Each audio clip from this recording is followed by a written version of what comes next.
Баршаңызға қайырлы күн достар. Қыстың қамын жаз ойла деп, бүгін мен лечо салатын дайындадым. Осы салаттың толық рецептісін сіздерге ұсынып отырмын. Олай болса, видеоны соңына дейін қараңыздар. Ең бірінші өзімізге қажетті қанша килограмм қажет, сол помидорымызды алып, осылай артық қажет емес жерлерін тазартып, кесіп дайындап аламыз. Одан кейін немесе блендердің көмегімен, немесе осындай ет тартқыштың көмегімен жақсылап өткізіп аламыз. Яғни сыртындағы қабығы өте майда болып, білінбеуі қажет болады. Кәдімгі пюре сияқты болып шығуы керек.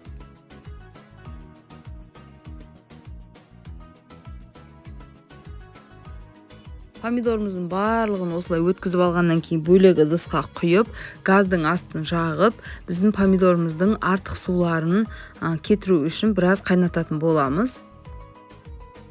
Енді біз тәтті бұрыштарымызды жақсылап жуып аламыз.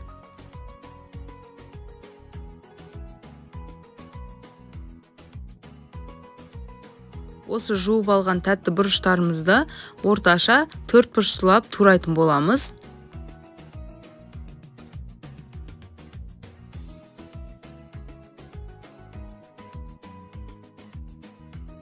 Газда тұрған помидорымызды арасында осылай араластырып тұрамыз, қаншалықты суы кеткендігін білу үшін.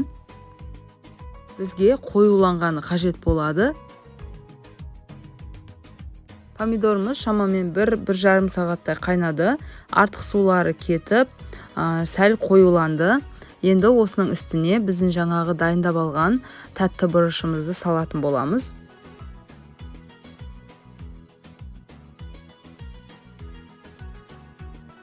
Тәтті бұрышымызды салып болғаннан кейін петрушкамызды турауға кірісеміз.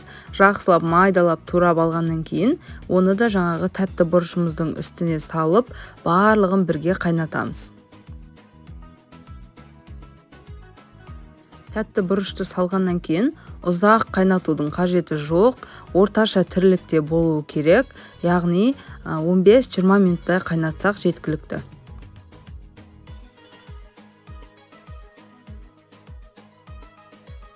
Одан кейін үстіне 2 ас қасық тұз, 2 ас қасық қант саламыз.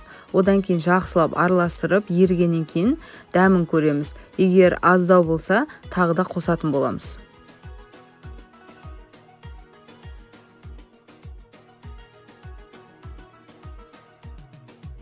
Міне жақсылап араластырып болғаннан кейін енді дәмін көріп жатырмын. Сәл қышқылтым болған. Сол себепті тағы да 2 ас қасық қант салам және де 1 ас қасық тұз салатын болам.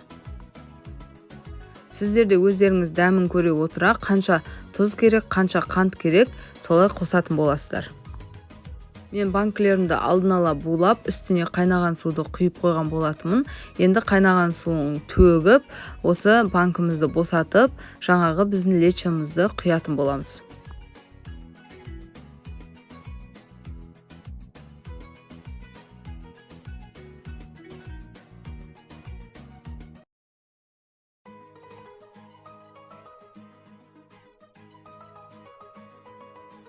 Барлығын осылай құйып алғаннан кейін жаңағы крышкамызды жауатын боламыз. Банканы жауып болғаннан кейін дұрыс жабылғандығын тексеріп көреміз. Осымен біздің лечо салатымыз дайын. Сіздер де жасап көріңіздер, арнаға тіркелуді ұмытпаңыздар.